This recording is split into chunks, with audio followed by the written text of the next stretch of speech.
So let's go ahead and move on to the next team here as I switch views here. The Washington football team is next up here on the list. They did go 7-9 in the 2020 season. They did make the playoffs, but then they did lose in the first round to the eventual Super Bowl champions, the Tampa Bay Buccaneers. They did pick up a quarterback in the offseason, and they signed Heineke to a 2-year deal, and also releasing Alex Smith. So they kind of had a quarterback conundrum happening over there in Washington D.C. But Tori, I'm going to kick it to you first since you are top there on the screen. Who was their best pick? For me, it was Dyami Brown. They picked up a dynamic receiver in the third round.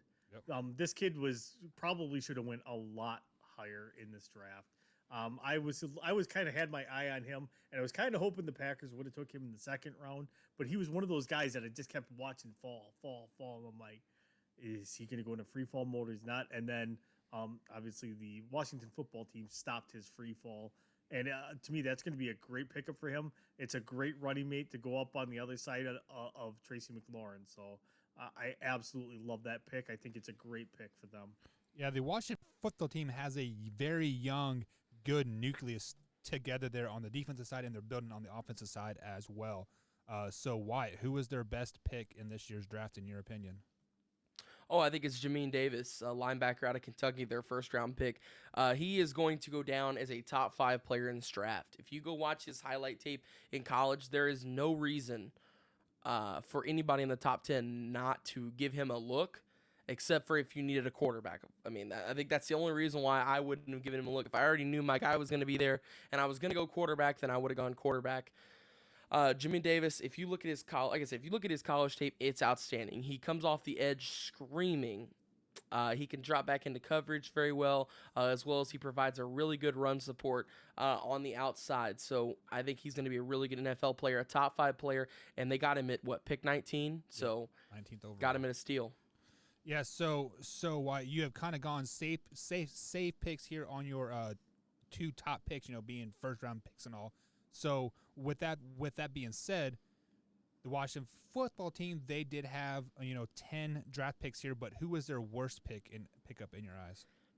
Well, and see, this one was tough simply because I think that the Washington football team had one of the best drafts of everybody out there.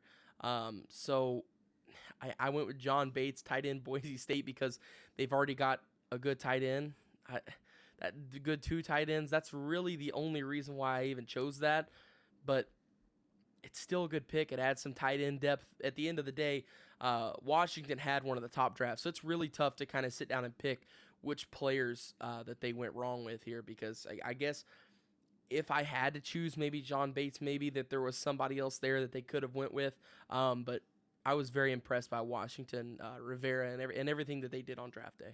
Yeah, and just to add to your point there, the tight end position was very, very thin in this year's draft. It was basically the fourth overall pick and nobody else. So and second and third rounders. Yeah, so taking a tight end in the fourth round may have been a stretch for any team. But Tori, who was your worst pick for the Washington football team? So I'm gonna quantify this by saying I love this guy's name and I hope he gets cut and Green Bay picks him up. Cameron Cheeseman. So they picked a freaking long snapper. Granted, a lot of people don't realize how specialized the long snapper position is. And when you get a good one, you just don't let him go because they're very, very hard to find. However, a lot of teams do not actually draft a long snapper specifically. And they did. And to me, that's just kind of a wasted pick. The guy probably was going undrafted. And I think they took him in the 5th round. I don't know. There was 3 long snappers that got drafted this year. Carolina got one, they got one, and I think who's the other one? There was one other team I think that got a long snapper this year. Carolina drafted a kicker in the 5th round too, I think, or something. Kicker I can see if their leg is big enough. I could see a kicker. I get long snapper. I think it's a very important position because if you don't know who the long snapper is, that's a good thing. If you do know who it is, that means that he has oversnapped a punter, oversnapped a holder, and he is screwed up. But if you don't know who he is, most of the time when you draft a long snapper, you never know their name after draft day. And it's a great thing because that means they do their job perfectly. Well, you're supposed to agree with me. We hope he gets cut and he comes to Green Bay. Yes. Just because his last name is Cheeseman.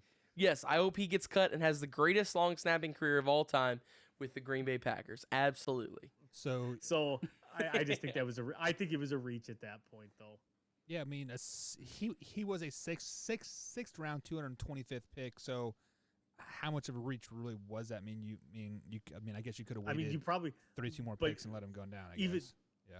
even that, I was going to say, even with that, you bring him as an undrafted free agent, you're probably still saving yourself probably 50 grand just on the signing bonus. I think Carolina picked their long snapper at 222 in the 6th round.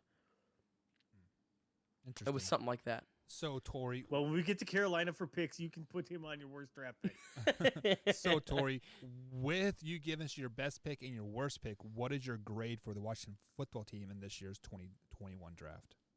Literally, what brought their draft grade down for me is that Cameron Cheeseman pick. That's the only thing that brought. They had a super good draft. They had a really solid draft. They had a really good draft. I actually gave them a B overall, and it's like they would have been a B plus, maybe an A minus, had it not been that you drafted a long snapper. So I will tell you, every team that drafted a long snapper automatically loses almost half a grade just because for drafting. So you're giving them a B plus or a B? I'm giving them a B. A B. Alrighty. Why? What are you grading them? I give them an A. Like I said earlier, I think that they had one of the best drafts across the board. Like I said, it was such a hard pick to pick their worst pick. And if I had to go with somebody, it was John Bates because they already had Thomas at tight end. But still, they added the tight end depth. They got Jamin Davis, a big steal there, a big first-round steal. He's a guy that's going to be really good in the league. So, I mean, I can't complain. I give him an A on this. It's the only A I'm going to give throughout the NFC East. So, before we move on to the next two teams here, let me ask you guys a quick question here. They did not draft a quarterback in this year's draft. Are they sold on Heinicke, or do you think Fitz Magic is the starter for the whole season? I think it's a totally different direction. I think they're waiting till next year. Oh, yeah, absolutely. I would agree with that. I think they're waiting to see next year's quarterback class. It's supposed to be 4 or 5 deep again. They probably have a little bit better chance at one of the other ones just because this one was – there could be potentially up to 4 probably generational talents in this one that can really change a franchise. The only one I'm not throwing in there is Zach is trash. Alrighty, so let's move on to the next